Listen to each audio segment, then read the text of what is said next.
Assalamualaikum warahmatullahi wabarakatuh. Buah salam, buah sarikaya, buah naga.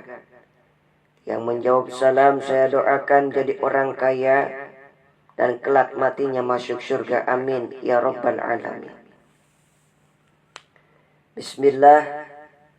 Alhamdulillahi rabbil alamin.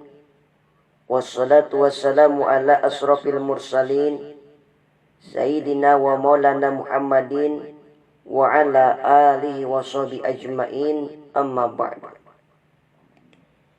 Ibu, bapak, adik-adik remaja, para jamaah, para pemirsa, para youtuber dimanapun anda berada, yang saya cintai dan yang dicintai karena Allah, I love you forever. Pada jumpa kali ini kita akan membicarakan tentang solusi menghadapi hidup susah.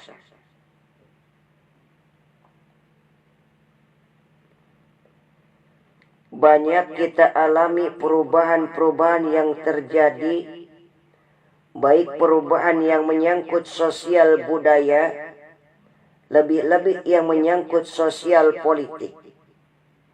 Yang tidak banyak mengalami perubahan adalah sosial ekonomi. Bahkan angka kemiskinan kita naik menjadi dari total penduduk kita hidup di bawah garis kemiskinan, dan 20% diantaranya miskin mutlak. Perubahan-perubahan yang terjadi menyadarkan kita kepada kebenaran Al-Quran. Ketika Allah menyatakan watilkal ayyamu nudawiluha bainan nas. Hari itu kami putar di antara manusia. Ada saat datang, ada saat waktu pergi. Ada hari lahir, ada saat kembali.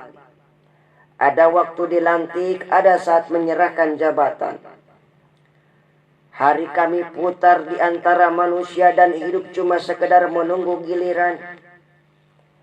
Soalnya kemudian di tengah perubahan-perubahan yang terjadi begitu cepat, what must we know? Saya juga tidak ngerti itu apa artinya. Yang penting kan zaman sekarang penampilan, betul. Ibu, bapak, saudara-saudara kaum muslimin, para jamaah, para pemirsa rahimakumullah. Pemimpin adalah pelayan bagi orang yang dipimpinnya. Okelah perbaikan ekonomi, pembukaan lapangan kerja baru, kita serahkan kepada pemerintah karena kita percaya mereka orang-orang terpilih belaka. Yang terpilih, yang dipilih dengan kepercayaan akan mampu membawa rakyatnya keluar dari kesulitan. Amin. Tugas kita sekarang di zaman susah ini meluruskan akidah. Jangan sampai mbah dukun yang naik ke permukaan, betul. Islam misinya yang pertama adalah membebaskan manusia dari kemusyrikan. 13 tahun Rasulullah berjuang di Mekah, menanamkan akidah, meluruskan keyakinan, membentuk iman. 13 tahun membebaskan manusia dari belenggu kemusyrikan.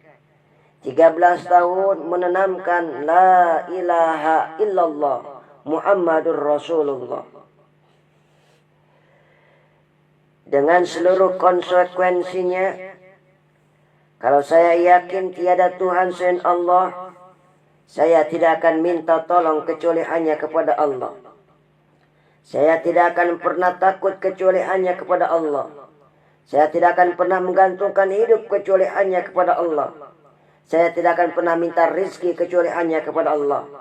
Saya tidak akan melarikan persoalan kecuali hanya kepada Allah. Kalau konsekuensinya dengan keyakinan ini, mbah dukun enggak dapat tempat akur. Ayo kita lihat secara sederhana. Saya sandaran di tiang, tiangnya ambruk, sayanya jatuh. Saya sandaran di tembok, temboknya runtuh, saya juga runtuh. Saya sandaran kepada orang kaya, dia jatuh miskin, sayanya bangkrut.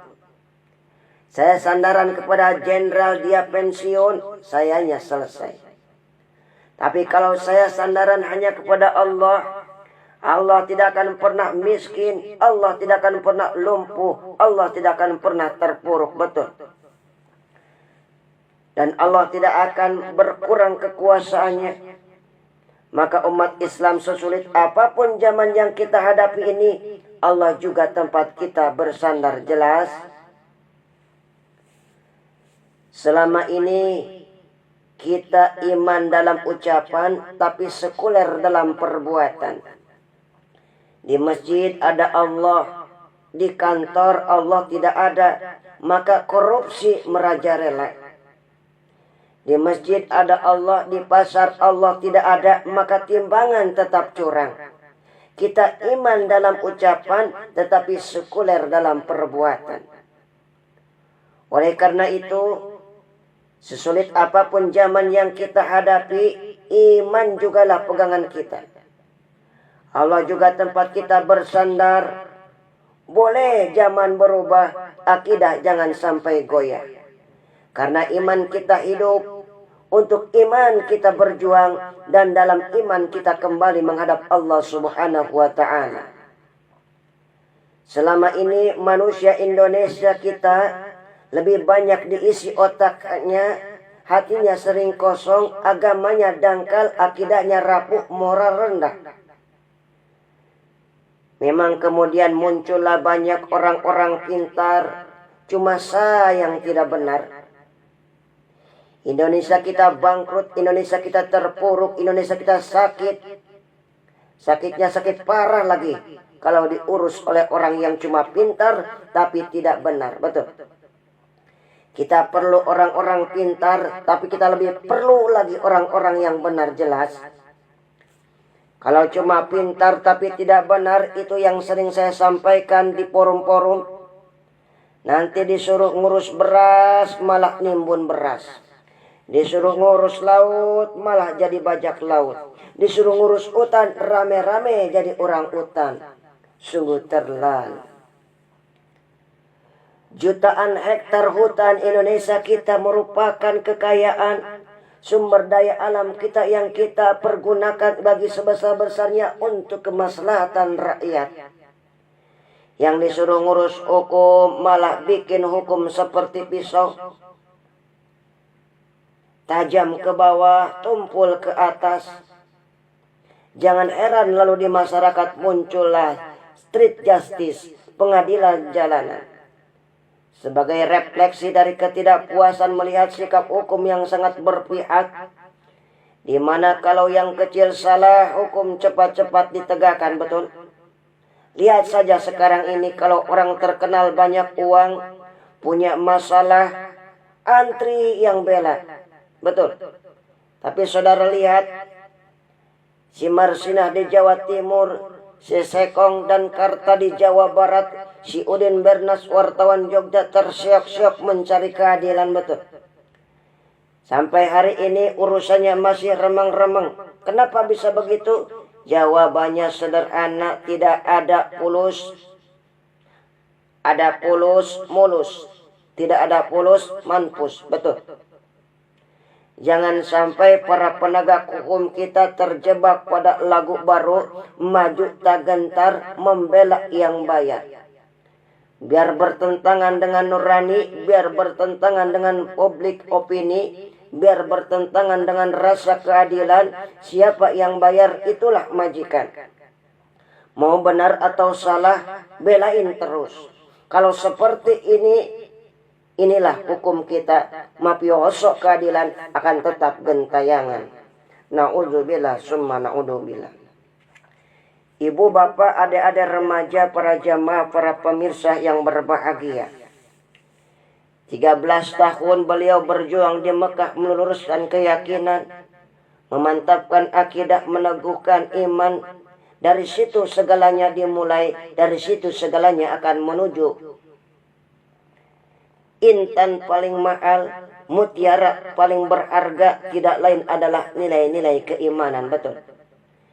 Kalau itu sudah tergadai, apalagi yang bisa kita banggakan dalam kehidupan ini? Kita merasa harta kita berharga, belum ada artinya ketimbang iman. Kedudukan kita punya nilai, belum ada artinya ketimbang dengan nilai-nilai keimanan. Itu intan paling mahal, itu mutiara paling berharga. Harta baru ada manfaatnya kalau dilandasi dengan iman. Jabatan dan kedudukan baru terasa gunanya kalau dilandasi dengan keimanan. Kalau jabatan lepas dari iman, yang akan lahir Fir'aun baru, jelas. Kalau harta terlepas dari iman, yang akan muncul adalah konglomerat korup.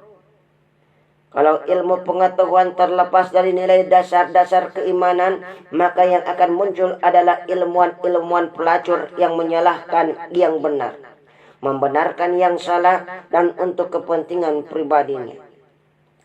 Dan kondisi seperti itu tidak membuat kita makin sehat.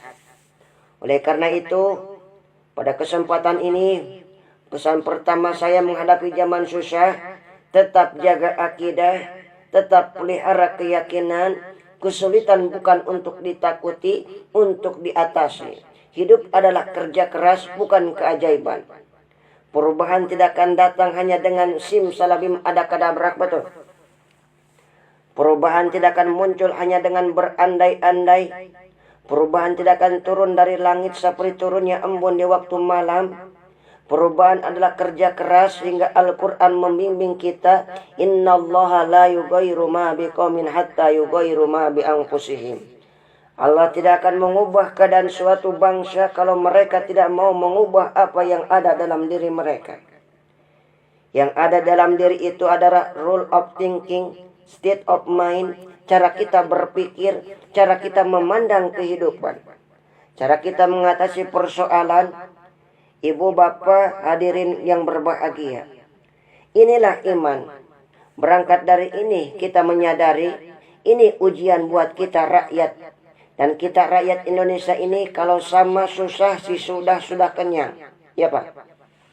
Kita ini sebagai bangsa mengalami apa yang disebut oleh Bung Karno, up, down. Naik turun. Timbul tenggelam pasang surut.